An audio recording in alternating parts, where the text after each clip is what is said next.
This tape is generating intense interest. In just 48 hours, it's become the single most talked about story of the entire 2016 election on Facebook, with millions and millions of people discussing it on the social network. As we said a moment ago, we do want to bring in questions from voters around the country via social media, and our first stays on this topic.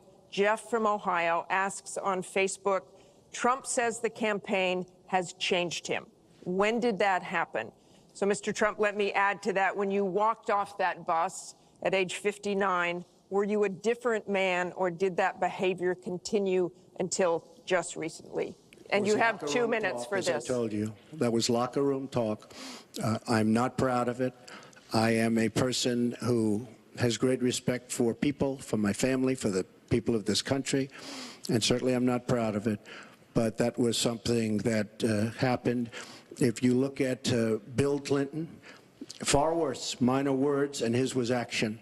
His was what he's done to women. There's never been anybody in the history of politics in this nation that's been so abusive to women. So you can say any way you want to say it, but Bill Clinton was abusive to women. Hillary Clinton attacked those same women and attacked them viciously. 4 of them are here tonight. One of the women, who is a wonderful woman, at 12 years old, was raped at 12. Her client, she represented, got him off, and she's seen laughing on 2 separate occasions, laughing at the girl who was raped. Kathy Shelton, that young woman, is here with us tonight. So don't tell me about words. I apologize for those words. But it is things that people say. But what President Clinton did, he was impeached. He lost his license to practice law. He had to pay an $850,000 fine to one of the women, Paula Jones, who's also here tonight. And I will tell you that when Hillary brings up a point like that, and she talks about words that I said 11 years ago, I think it's disgraceful, and I think she should be ashamed of herself, if you want to know the truth. Can we please hold the applause? Secretary Clinton, you have 2 minutes.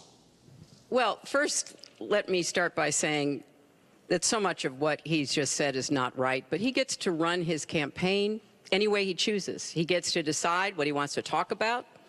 Instead of answering people's questions, talking about our agenda, laying out the plans that we have that we think can make a better life and a better country, that's his choice. When I hear something like that, I am reminded of what my friend Michelle Obama advised us all. When they go low, you go high. And look, if this were just about one video, maybe what he's saying tonight would be understandable. But everyone can draw their own conclusions at this point about whether or not the man in the video or the man on the stage respects women. But he never apologizes for anything to anyone. He never apologized to Mr. and Mrs. Khan, the Gold Star family, whose son, Captain Khan, died in the line of duty in Iraq, and Donald insulted and attacked them for weeks over their religion. He never apologized to the distinguished federal judge who was born in Indiana. But Donald said he couldn't be trusted to be a judge because his parents were, quote, Mexican. He never apologized to the reporter that he mimicked and mocked on national television, and our children were watching. And he never apologized for the racist lie that President Obama was not born in the United States of America. He owes the president an apology, he owes our country an apology, and he needs to take responsibility for his actions and his words.